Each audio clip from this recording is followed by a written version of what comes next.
주님께서 여러분과 함께 요한이 전한 거룩한 복음입니다. 3장 16절에서 21절까지의 말씀입니다.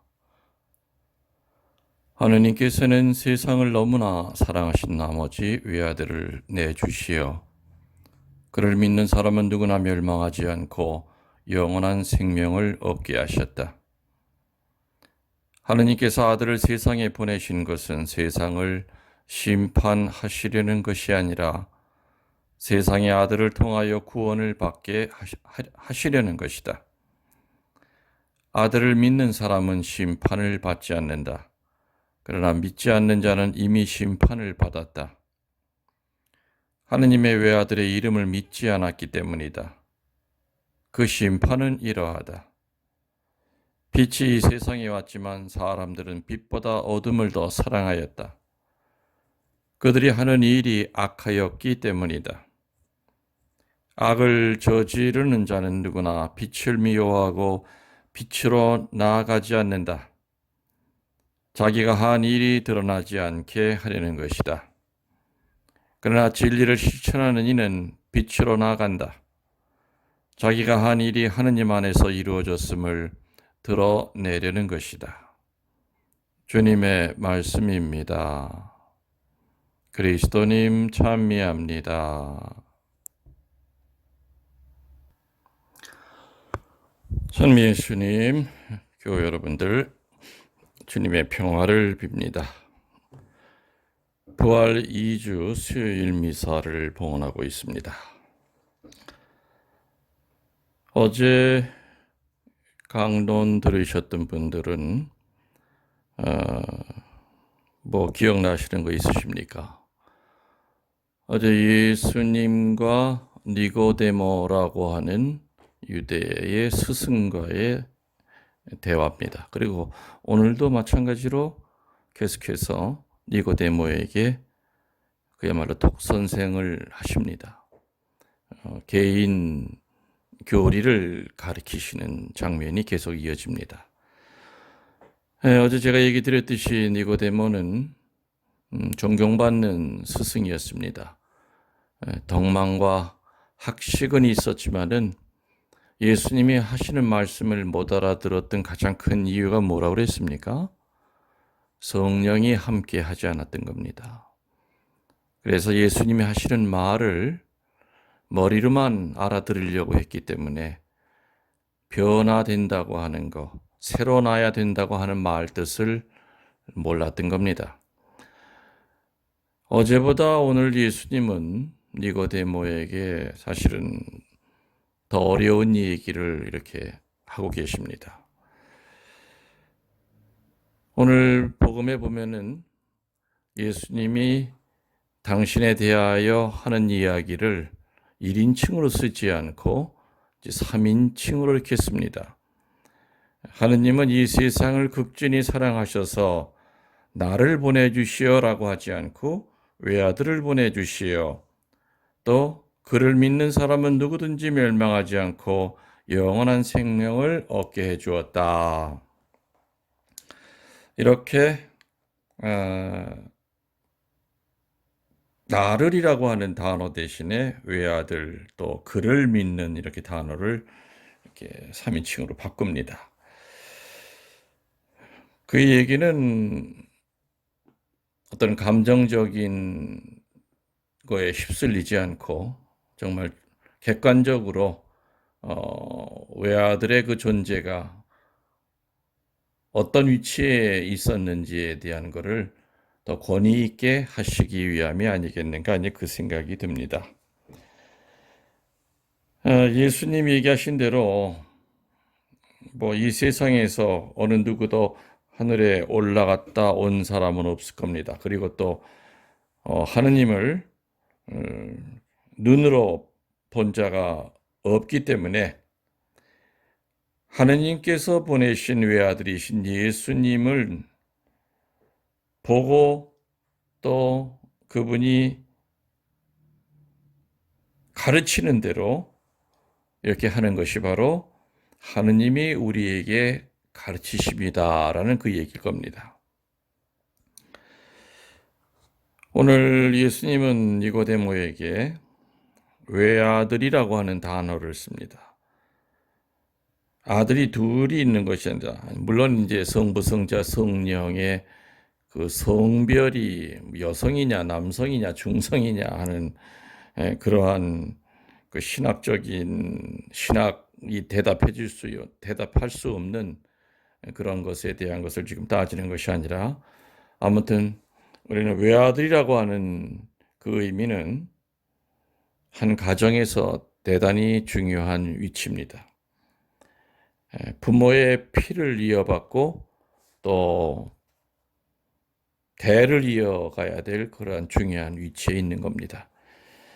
옛날에 하도 아이들이 여러 가지 병 때문에 자주 죽었기 때문에 장가를 가면은 일단 아들을 많이 낳으려고 애를 썼습니다. 그리고 또 조강지처 아내에게서 아들을 못 얻으면은 뭐 첩을 두든지 이래서 아무튼 밖에서 아들을 낳아서라도 꼭 이렇게 아들의 중요성을 굉장히 애착을 가졌던 것 같습니다. 딸 많은 집에 항상 마지막 끝에 아들이 있는 것도 아마 그런 이유가 아니겠는가. 외아들까지 내어주시는 이 세상을 극진히 사랑하시는 하느님이라고 하는 그 표현을 하십니다. 그 귀한 아들을 내준다는 이것이 이성적으로 우리들이 이해할 수 있는 얘기는 아닙니다. 도대체 어떤 일이길래 차라리 아버지 자기가 죽는 것이 낫지 어떻게 하나밖에 없는 외아들을 내어줄 수 있을까? 여러분 알다시피 믿음의 조상이라고 하는 그 위대한 칭호를 받은 아브라함, 나이 100살에 눈에 넣어도 아프지 않을 이삭을 선물로 받아 이삭을 낳았습니다. 그 얼마나 귀한 외아들입니까? 그런데 야훼 하느님이 사람을 가지고 아브라함을 가지고 놀리는 것도 아니고 주실 때는 언제인데 또 그 아들을 번제물로 바치려는 겁니다. 양이나 염소를 칼로 찔러 배를 가르듯이 자식을 그렇게 하려는 겁니다. 내놓으려는 겁니다. 바치려는 겁니다. 성경에는 그 모든 하느님에 대한 서운한 마음, 이해 못하는 마음, 이런 거를 다 겪고 난 차분한 모습의 아브라함의 모습이 나타납니다. 자식을 찔러 죽일 칼을 가슴에 품고 불씨를 가지고 또 이삭의 등에다가는 이삭 본인을 태워 죽일 나무 장작더미를 등에 지게 하고 난 다음에 번제물을 바치러 떠납니다. 영문도 모르는 이삭은 아버지에게 묻죠. 왜 오늘은 번제물로 쓰일 짐승은 안 데려가십니까? 아버지는 그 질문을 안 했으면 하는 마음으로 아마 안타깝게 이삭을 쳐다봤을 겁니다. 거기 가면은 하느님께서 아마 준비해 놓으셨을 것이다. 버둥버둥거리는 이삭의 가슴에 심장을 향하여 칼을 꽂으려 할 때 천사를 통하여 야훼의 목소리가 들립니다. 멈춰라. 내가 이제야 너의 믿음을 알았다.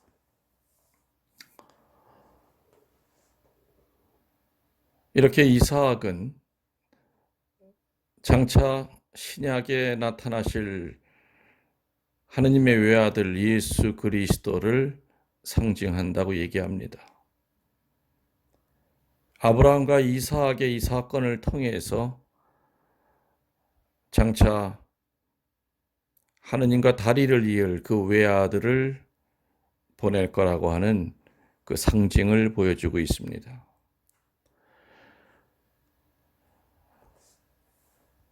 야훼 하느님이 세상을 내려다볼 때 인간들은 타락하고 그리고 하느님 없이 사는 모습을 볼 때마다 선지자들을 내려보내고 또 위대한 성인들을 통해서 가르침을 줬지만은 그때뿐이었습니다.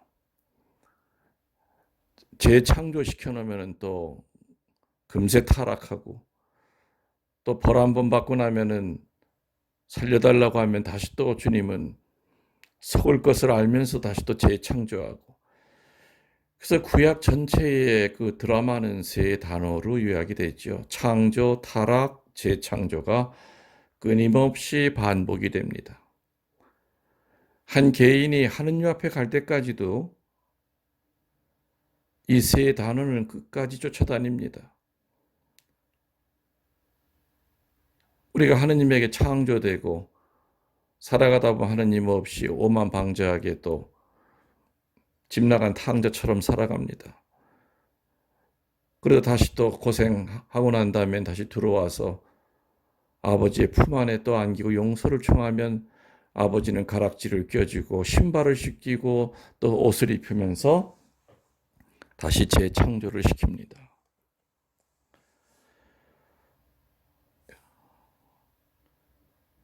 십자가에 매달려 계신 그 예수님에게 우리들이 드리는 가장 정확한 존경의 말은 뭐겠습니까? 성부께 죽기까지 순종하신 메시아이신 그리스도가 십자가를 바라보는 정확한 답입니다. 외아들을 내어주신 하느님도 참 대단하시지요. 외아들을 내어줘서 이 세상을 다시 새롭게 할 만큼 인간들은 죄악 중에 살았던 겁니다. 높은 데 앉아 계시면서 자, 내가 있는 곳으로 올라와라 했을 때 그분 계신 곁으로 갈 사람이 얼마나 있었겠습니까? 그래서 시궁창에 빠져 허우적거리는 우리를 구하기 위하여 예수님이, 하느님의 외아들이 우리랑 같이 시궁창에 당신 몸을 담그고 미끄러져 허우적거리는 우리의 팔을 잡고 허리춤을 잡아서 우리를 끌고 나가시는 겁니다. 이게 바로 강생의 신비입니다. 강생의 신비는 내려옴입니다. 높은 자리에 앉아서 나 있는 대로 올라와라 하는 것, 이것은 어찌보면 갑질이겠죠. 그러나 그 귀하신 분이 우리보다 더 겸손하게 마곡간에서 태어나시고 우리들은 당해보지도 못한 그 고통을 당하셨기 때문에 우리는 그분의 뒤를 따라갈 수가 있는 겁니다. 오늘 예수님은 당신 자신을 가리켜서 하느님이 너무너무 사랑하는 외아들, 또 그 외아들을 보내신 제일 큰 이유가 뭐라고 그랬습니까? 이 세상을 극진히 사랑하셨기 때문이다. 하느님께서 이처럼 어느 한 민족이나 선량한 백성 또는 어떤 불의의 사람들만을 사랑의 대상으로 삼으신 건 아니었습니다. 그 대상은 바로 세상이었습니다. 즉 모든 인류였던 겁니다. 세상 모든 인류라고 하는 것은 선인이나 악인이나 당신을 외면하고 배척하는 모든 사람들까지도 다 포함되는 것이지요. 그래서 하느님께서는 이들 모두가 구원받을 수 있게 되기를 희망하십니다. 성당에 다니는 사람만이 아니라, 교회에 다니는 사람만이 아니라, 착한 사람만이 아니라 모든 사람이 다 구원되기를 원하고 계십니다. 근데 문제는 사람이 그 하느님의 지극한 사랑을 외면하고 구원을 받아들이지 아니하기 때문에 스스로 심판당하게 된다는 겁니다. 어떤 사람이 어느 유명한 그림을 보고 나서 그거 별거 아니네 한다면 그 그림의 진가를 못 알아보고 함부로 말하는 것으로 그의 무식이 드러나게 될 겁니다.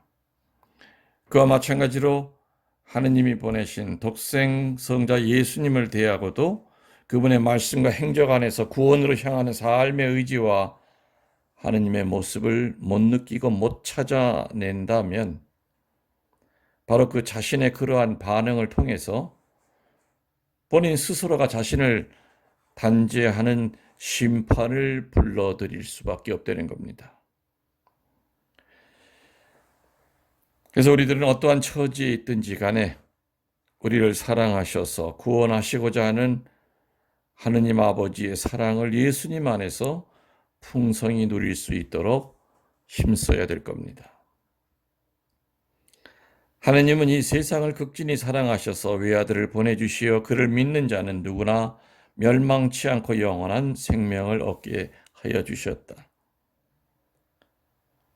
이 세상을 극진히 사랑하셔서 그 귀한 외아들을 보내주셨다는 겁니다. 이 얼마나 감사할 일이겠습니까? 그리고 그 귀한 외아들 예수님이 나를 대신하여 내 죄를 대신하여 대속물로 고통당하시고 또 돌아가셨다고 하는 거 이 얼마나 눈물 날 만큼 감사할 일이겠습니까? 그래서 오늘 우리들이 잊지 말아야 될 것은 하느님은 당신 외아들을 보내서 그 고통을 당하는 것을 뻔히 알고 계셨습니다. 또 외아들이신 예수님 역시 내가 지상에 내려가서 어떠한 삶을 살아야 되는지도 알고 지극한 순명으로 강생을 하신 겁니다.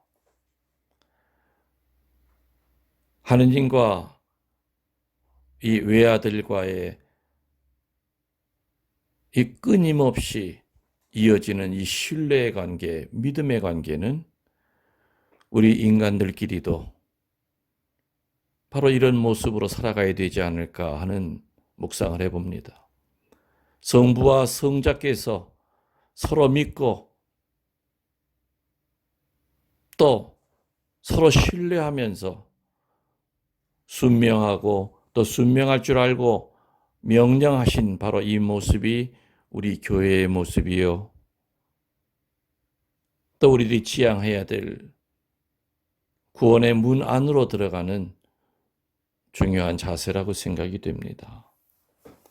교회 여러분들, 몇몇 교구는 23일부터 이제 미사를 드린다고 합니다. 미사를 드려도 조심은 많이 해야 될 겁니다. 여전히 마스크 쓰고 또